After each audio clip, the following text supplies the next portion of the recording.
परिवर्तन का नाम संसार है और उसी का नाम परिभ्रमण बोला है। परिभ्रमण और यात्रा में जमीन आसमान का अंतर है। मोक्ष की यात्रा होती है, संसार का परिभ्रमण होता है, संसार की यात्रा नहीं होती। तो हमें क्या करना है? यात्रा करनी है, क्या परिभ्रमण करना है? आपको क्या इष्ट है, क्या अभिष्ट है आपको?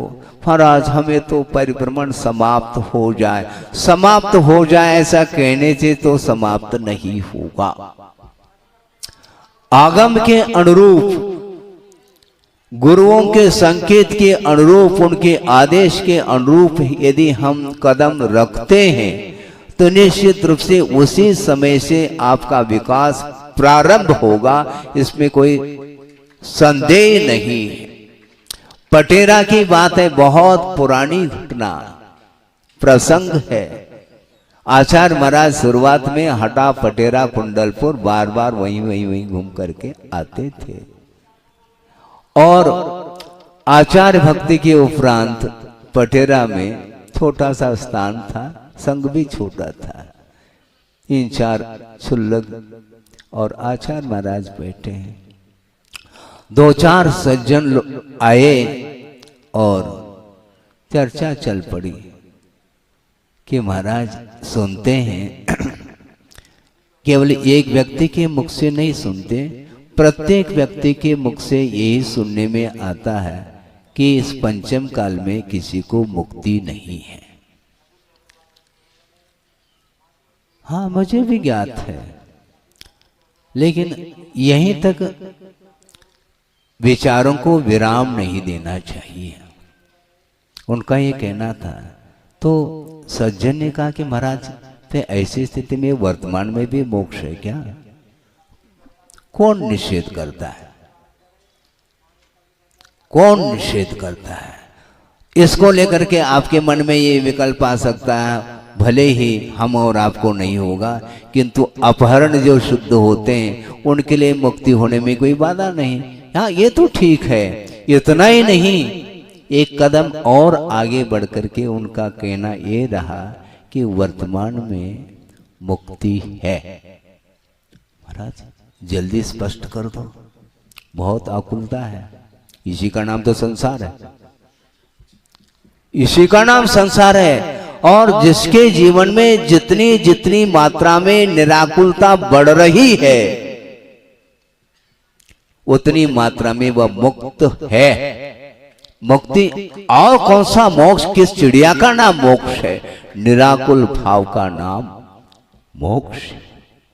ये द्रव्य मोक्ष ये बाद की बात है। कर्मों की निर्जरा करने में समर्थभूत जो निर्मल परिणाम है वे ही मुक्ति के लिए कारण सिद्ध होते हैं। ऐसा कौन सा क्षण न चाहते?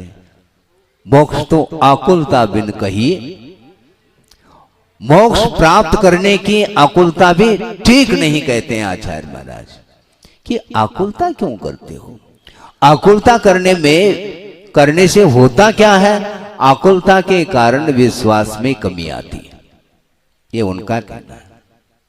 जब आपको विश्वास है आगम के ऊपर, गुरुओं के वचनों के ऊपर और प्रभु के ऊपर जब विश्वास है तो विश्वास के साथ करने योग्य कार्य निरंतर सहजता से और सरलता से करते चले जाएं, निश्चित रूप से सामने मंजिल देखने को मिलेगा।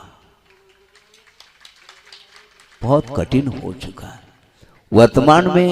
ये जो धर्म का स्तर है बहुत गिरता चला जा रहा है और धार्मिक क्षेत्र में लौकिकता प्रविष्ट हो चुकी है, ध्यान रखो।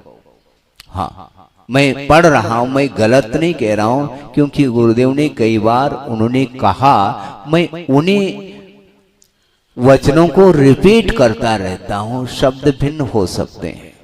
उनका यही कहना है। सारे धार्मिक क्रियाएं करते हुए भी वो क्रियाएं बहुत औपचारिक होती चली जाती हैं।